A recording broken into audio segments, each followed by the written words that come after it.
En una fría mañana de invierno, cuando el sol aún luchaba por abrirse paso entre las nubes grises, un joven llamado Miguel caminaba por las calles de la gran ciudad. Sus zapatos desgastados hacían un ruido peculiar contra el asfalto mojado, y su fino abrigo no lo protegía del viento cortante que soplaba entre los altos edificios. Miguel solo tenía 23 años, pero sus ojos ya habían visto más dificultades de las que muchas personas experimentan en toda su vida. Huérfano desde los 15, había aprendido a sobrevivir en la calle, haciendo trabajos esporádicos aquí y allá, durmiendo en albergues cuando encontraba trabajo y siempre con una sonrisa en el rostro, incluso cuando su estómago rugía de hambre. Esa mañana en particular, Miguel se dirigía a una entrevista de trabajo. No era nada del otro mundo, solo un trabajo ayudando en una pequeña panadería del centro. Pero para él, representaba esperanza. Representaba la posibilidad de alquilar una habitación, de tener una dirección permanente, de quizás, algún día, construir algo que pudiera llamar suyo. Al cruzar una de las avenidas principales de la ciudad, Miguel notó a un grupo de personas reunidas frente a un lujoso hotel. Había autos caros estacionados, guardias de seguridad con trajes negros y fotógrafos esperando ansiosos. Curioso, aminoró el paso para observar. Era evidente que alguien importante se alojaba allí. Miguel oyó los murmullos de la pequeña multitud que se había reunido. Era Artur Mendonca, uno de los empresarios más ricos e influyentes del país. El hombre era conocido no solo por su vasta fortuna, sino también por sus negocios a sangre fría y su reputación de valorar el dinero por encima de todo. Miguel estaba a punto de continuar su camino cuando vio a un niño, de no más de 7 años, corriendo hacia la calle, persiguiendo una pelota que se le había escapado de las manos. El niño estaba tan concentrado en recuperar su juguete que no se dio cuenta del auto que pasaba a toda velocidad por la avenida. Sin pensarlo 2 veces, Miguel dejó caer el maletín destrozado con sus documentos y echó a correr. Sus reflejos, afinados por años de vivir en la calle, donde cada segundo cuenta, le permitieron alcanzar al niño justo a tiempo. Con un movimiento rápido, lo jaló de vuelta a la acera, segundos antes de que el coche pasara zumbando por donde había estado. El chirrido de los frenos, los gritos asustados de la gente y el llanto del niño crearon un momento de caos. Miguel lo sostuvo en brazos, comprobando si estaba bien, con el corazón latiendo con fuerza por la adrenalina. «Tranquilo, pequeño. Ya estás bien», murmuró Miguel, acariciando la espalda del asustado niño. Fue entonces cuando una mujer elegante, vestida con ropas a todas luces caras, irrumpió entre la multitud, corriendo. Su rostro estaba pálido de miedo y las lágrimas corrían por sus mejillas cuidadosamente maquilladas. «Gabriel. Dios mío, Gabriel», gritó, tomando al niño de los brazos de Miguel. «¿Estás bien? ¿Estás herido?» El niño, aún llorando, se aferró a su madre. «Estoy bien, mamá. Este hombre me salvó». La mujer abrazó fuerte a su hijo y miró a Miguel con lágrimas de gratitud y alivio en los ojos. «¿Cómo puedo agradecerte? Salvaste a mi hijo. Le salvaste la vida». Miguel, incómodo con la atención que recibía de todos a su alrededor, simplemente se encogió de hombros. «No fue nada, señora. Cualquiera habría hecho lo mismo». «Pero no fue cualquiera», interrumpió una voz grave. «Fuiste tú». Miguel se giró y se encontró cara a cara con Artur Mendonca. El empresario era alto, con el pelo canoso perfectamente peinado, y vestía un traje que probablemente costaría más de lo que Miguel ganaría en todo un año si consiguiera el trabajo en la panadería. «Este es mi hijo y mi esposa», dijo Artur con voz controlada, pero con una emoción subyacente que claramente no estaba acostumbrado a mostrar. «Acabas de salvar lo más preciado de mi vida». Miguel no sabía qué decir. Miró su reloj barato y se dio cuenta, con el corazón encogido, de que ya llegaba tarde a la entrevista. Probablemente se había evaporado cualquier posibilidad de conseguir ese trabajo.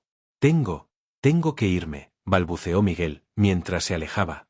«Tengo una entrevista de trabajo y ya llego tarde». «Espere», ordenó Artur, acostumbrado a que lo obedecieran. «¿Cómo se llama?» «Miguel. Miguel Santos». «Miguel», repitió Artur, como si lo memorizara. «No irás a esa entrevista. Al menos, no hoy». A Miguel se le encogió el corazón. Era lo único que tenía, su única oportunidad. «Por favor, señor, necesito ese trabajo», dijo Miguel, con la urgencia patente en su voz. Artur estudió al joven que tenía delante. Observó los zapatos gastados, el abrigo fino, el maletín viejo con el asa remendada. Pero también notó algo más, la dignidad en la postura de Miguel, la amabilidad en su mirada y el hecho de que, aunque había salvado la vida de su hijo, el chico no pedía nada a cambio. «Ven conmigo», dijo Artur finalmente. «Tenemos que hablar». Miguel dudó. Su experiencia en la calle le había enseñado a ser cauteloso, pero había algo en la sinceridad con la que hablaba que lo hizo aceptar. Además, ¿qué tenía que perder? Entraron en el lujoso hotel, y Miguel nunca había estado en un lugar tan elegante en su vida. Los suelos de mármol relucían, las lámparas de araña proyectaban un suave resplandor dorado y había flores frescas en jarrones por todas partes. Se sentía completamente fuera de lugar. Artur los condujo, a Miguel, a su esposa Elena y al pequeño Gabriel, a una habitación privada del hotel. Una vez allí, Artur pidió café y algo de comer. «Por favor, tome asiento», dijo Artur, señalando una silla cómoda. Miguel se sentó vacilante en el borde de la silla, como si temiera ensuciar. Cuando le trajeron café y pan recién hecho, su estómago rugió con una fuerza vergonzosa. Elena sonrió amablemente. «Por favor, coma. Debe de tener hambre». Miguel no necesitó que se lo pidieran 2 veces. Comió con educación, pero era evidente que estaba hambriento. Artur y Elena intercambiaron miradas significativas. «Hábleme de usted», dijo Artur, reclinándose en su silla. «¿Dónde vive? ¿Dónde trabaja?» Miguel tragó el trozo de pan que estaba masticando. Por un momento, consideró inventarse una historia, pero algo en ese momento exigía honestidad. «No tengo casa, señor», admitió, bajando la mirada. «Duermo en un albergue cuando hay una vacante o busco otros lugares. No tengo un trabajo fijo. Hago trabajos esporádicos cuando surgen, descargar camiones, ayudar con mudanzas, cualquier cosa que me pague. La entrevista de hoy era para un trabajo de ayudante en una panadería. Era mi oportunidad de empezar a construir algo mejor». «¿Y tus padres?», preguntó Elena en voz baja. «Murieron cuando yo tenía 15 años. En un accidente de coche. No tenía otros familiares, así que acabé en la calle. Probé en varios albergues, me quedé con algunas familias un tiempo, pero no duró. Cuando cumplí 18, ya estaba oficialmente solo». El silencio que siguió fue denso. Gabriel, que había estado callado en el regazo de su madre, habló de repente. «Mami, ¿podemos ayudar a Miguel? Él me salvó». Artur miró a su hijo y algo cambió en su expresión. Durante años, había construido su imperio centrado en números, ganancias y adquisiciones. Había medido el éxito en términos de propiedades adquiridas, empresas compradas y ceros añadidos a su patrimonio neto. Pero en ese momento, al mirar al hijo que casi había perdido y al joven que había arriesgado su vida para salvarlo, algo se quebró en su interior. «Miguel», comenzó Artur, con la voz más suave que antes, «lo que hiciste hoy, no hay dinero en el mundo que pueda compensarlo. Le diste a este chico la oportunidad de crecer, de vivir, de tener un futuro. Nos diste a mi esposa y a mí la oportunidad de seguir siendo padres. Eso no tiene precio». «No lo hice esperando nada a cambio, señor», dijo Miguel rápidamente. «Simplemente fue lo correcto». «Lo sé», respondió Artur. «Y es precisamente por eso que quiero ayudarte. No como pago, sino porque alguien como tú merece una oportunidad». Miguel sintió que las lágrimas le picaban en los ojos, pero las contuvo. «Señor, no quiero su compasión». «No es compasión», dijo Artur con firmeza. «Es reconocimiento. Sabes, Miguel, he pasado toda mi vida acumulando riqueza. Tengo más dinero del que podría gastar en varias vidas. Compro y vendo empresas, opero en la bolsa, hago inversiones. Pero hoy, por primera vez en mucho tiempo, encontré algo que mi dinero no puede comprar». «¿Qué?», preguntó Miguel, confundido. «El tipo de valentía y amabilidad que demostraste», explicó Artur. «La capacidad de actuar sin dudar cuando alguien necesita ayuda, sin pensar en la recompensa.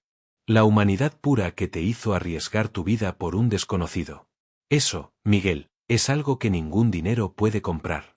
Se puede nacer con ello, se puede cultivar, pero no se puede comprar». Elena se inclinó hacia adelante. «Artur tiene razón. Y más que eso, nos recordaste algo que habíamos olvidado. En los últimos años, Nos hemos enfrascado tanto en los negocios, los eventos sociales y en mantener nuestra posición en la sociedad que hemos olvidado lo que realmente importa. Amor, dijo Gabriel simplemente, abrazando a su madre. Sí, dijo Elena, sonriendo y besando la cabeza de su hijo. Amor. Familia. Amabilidad. Lo que realmente importa. Arthur se levantó y caminó hacia la ventana, mirando la ciudad. ¿Sabes, Miguel? He construido un imperio. Tengo granjas, fábricas, inversiones en tecnología, propiedades inmobiliarias por todo el mundo. La gente me respeta, o al menos respeta mi dinero. Pero ¿cuántos arriesgarían algo por mí? ¿Cuántos harían lo que tú hiciste hoy, sin esperar nada a cambio? Se giró para mirar a Miguel de nuevo. Quiero hacerte una propuesta. No te ofrezco caridad. Te ofrezco una oportunidad. Trabaja para mí. No como un empleado común, sino como alguien a quien quiero guiar. Tendrás un lugar donde vivir, un salario decente y la oportunidad de aprender sobre negocios, si eso te interesa. O cualquier otra cosa que quieras aprender. Miguel se quedó boquiabierto. Señor, yo, no sé qué decir. Esto es demasiado.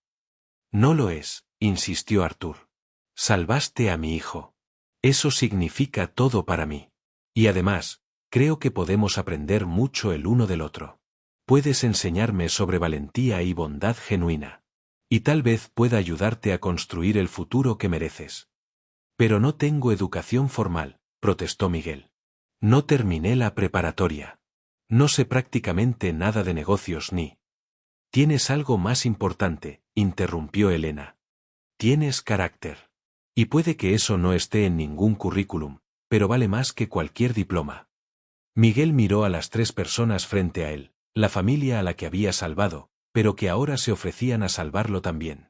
Las lágrimas finalmente corrieron por su rostro. Años de penurias y soledad se desbordaron en ese momento de bondad inesperada. Acepto, dijo con la voz quebrada. Acepto, y trabajaré duro. Demostraré que no te equivocas. No hay nada que demostrar, dijo Arthur, poniendo una mano en el hombro de Miguel. Ya has demostrado quién eres. Ahora, solo queremos ayudarte a convertirte en quien puedes ser. Y así comenzó una trayectoria extraordinaria. Arthur cumplió su palabra. Instaló a Miguel en un apartamento cómodo, sin extravagancias, pero limpio, seguro y acogedor, el primer hogar real que Miguel tuvo desde que perdió a sus padres.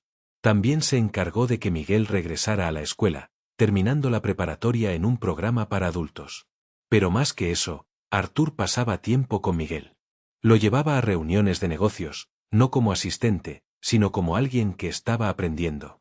Le explicaba conceptos, compartía estrategias y poco a poco comenzó a comprender que estaba aprendiendo tanto como enseñando. Miguel tenía una perspectiva única de la vida. Entendía las dificultades de una manera que Arthur nunca podría comprender del todo. Veía valor en las cosas que Arthur había aprendido a ignorar.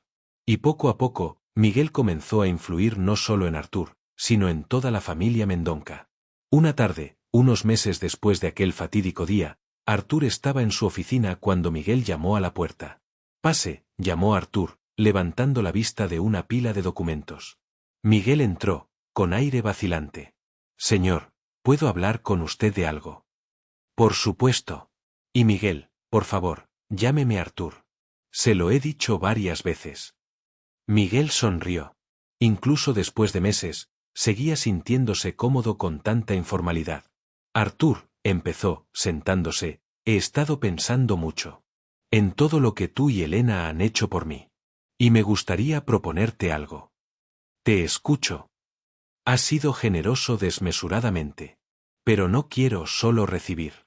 Quiero aportar. Tengo una idea, pero requerirá inversión y, bueno, tu experiencia. Arthur se recostó en su silla, intrigado. Continúa. Cuando vivía en la calle, conocía mucha gente. Jóvenes como yo, sin dónde ir. Muchos tienen talento, ganas de trabajar, sueños. Pero no tienen oportunidades. Tuve suerte, estuve en el lugar adecuado en el momento adecuado, y tú eres una persona excepcional. Pero ¿qué hay de los demás?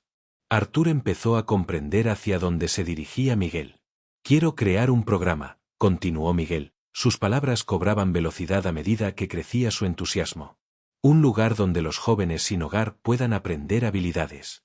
No solo caridad, sino formación de verdad.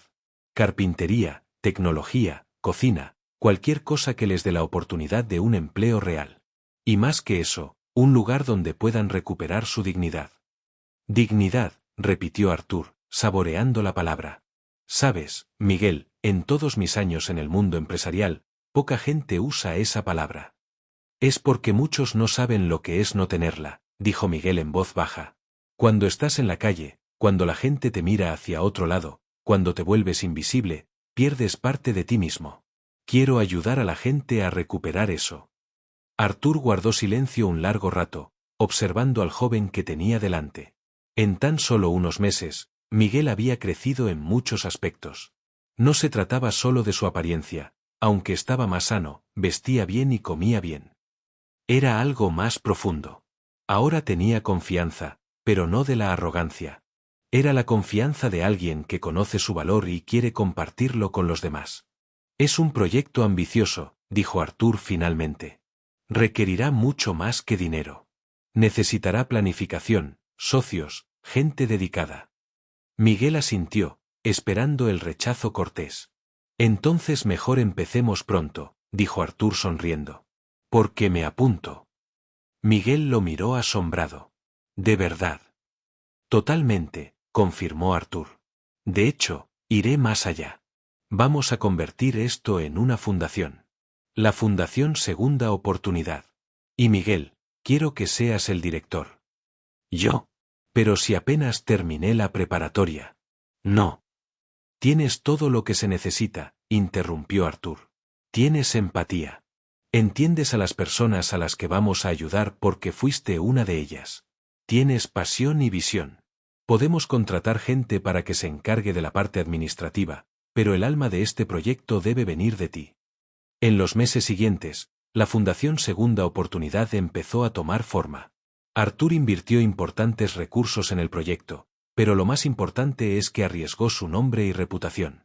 Usó sus contactos para atraer a otros empresarios y para asegurar alianzas con empresas dispuestas a contratar a los graduados del programa. Miguel trabajó incansablemente.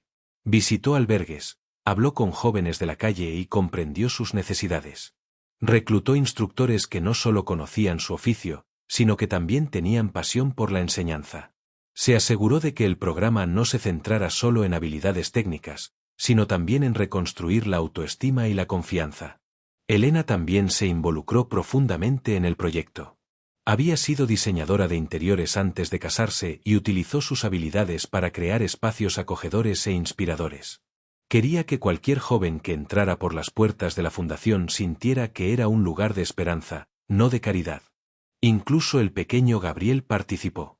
Con 8 años, insistía en visitar la fundación con regularidad, trayendo libros y juguetes para donar y, lo más importante, tratando a todos los jóvenes presentes con respeto y genuina amistad. Un día, casi un año después de aquel fatídico encuentro en la avenida, la Fundación Segunda Oportunidad abrió oficialmente sus puertas. Fue un evento significativo, al que asistieron medios de comunicación, políticos y varios empresarios prominentes de la ciudad. Pero para Miguel, los invitados más importantes fueron los 15 jóvenes que formaron la primera generación del programa. Los conoció personalmente, escuchó sus historias y vio en cada uno de ellos un reflejo de su propia trayectoria. Durante el discurso inaugural, Artur llamó a Miguel al escenario. Hace un año, comenzó Artur, y su voz resonó por la sala, habría dicho que el éxito se mide en ganancias y pérdidas. Que lo que importa es el tamaño de tus activos, la cantidad de empresas que controlas, el poder que has acumulado. Hizo una pausa, mirando a Miguel y luego al público. Pero entonces, un joven sin nada, sin dinero, sin casa, sin perspectivas evidentes, me enseñó la lección más importante de mi vida. Me mostró que hay cosas que el dinero no puede comprar. Coraje, amabilidad, la disposición a actuar cuando es necesario, sin pensar en la recompensa.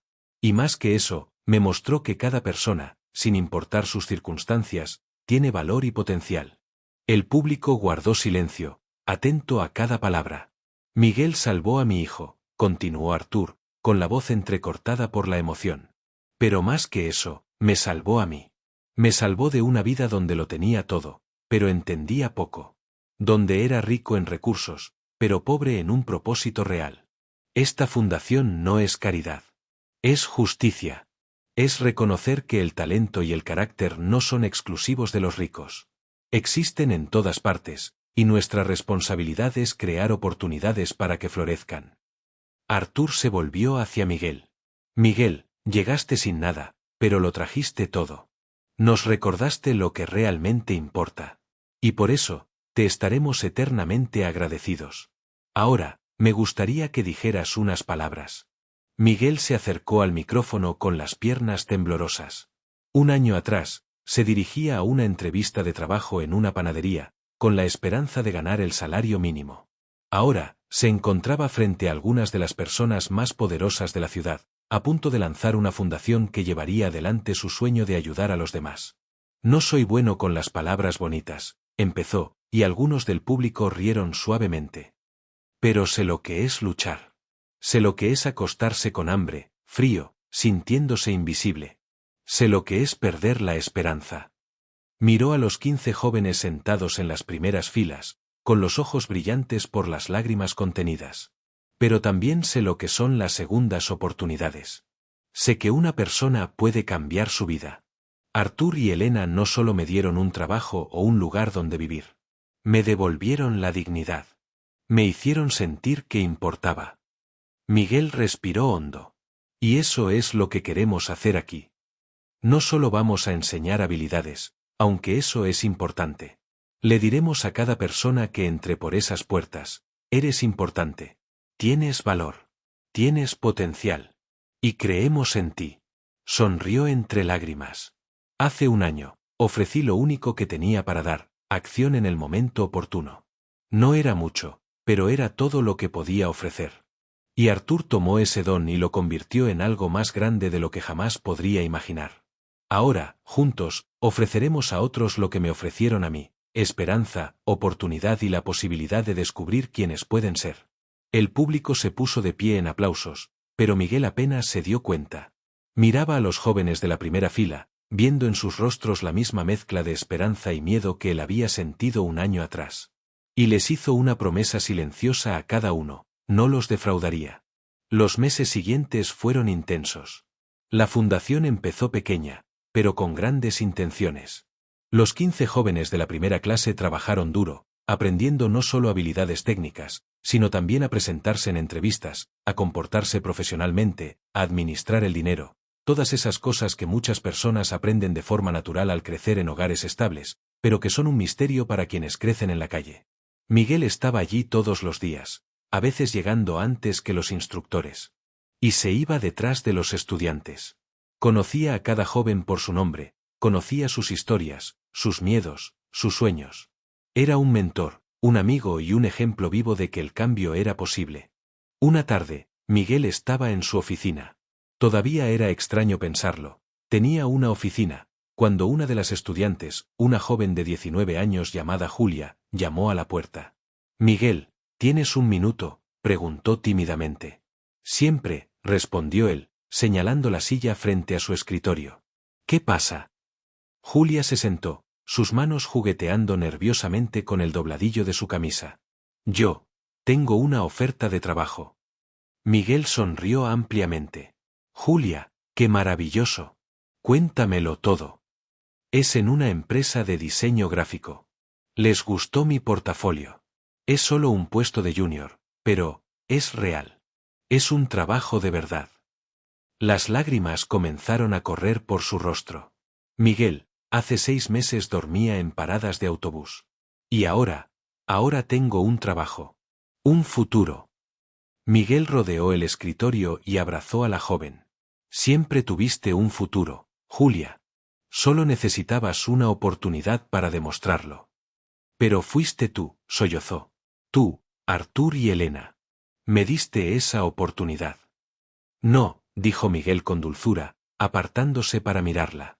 Abrimos una puerta. Pero fuiste tú quien la cruzó. Fuiste tú quien trabajó duro, quien aprendió, quien creció. Este éxito es tuyo.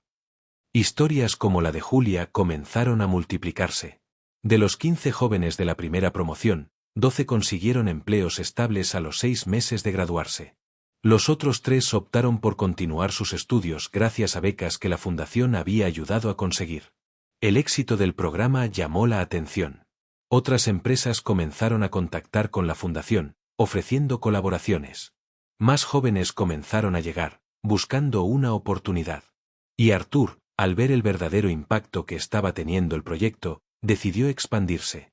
Miguel, dijo un día, quiero abrir 3 centros más. Uno en cada región de la ciudad. Quiero que lleguemos a más jóvenes.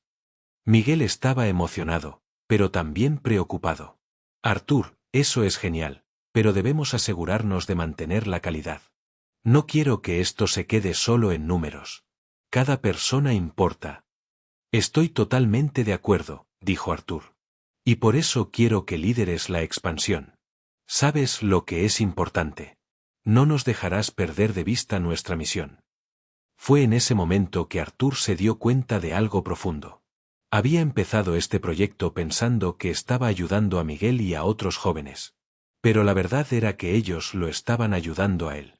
Cada historia de éxito, cada vida transformada, le daba a Artur un propósito que su negocio nunca le había proporcionado.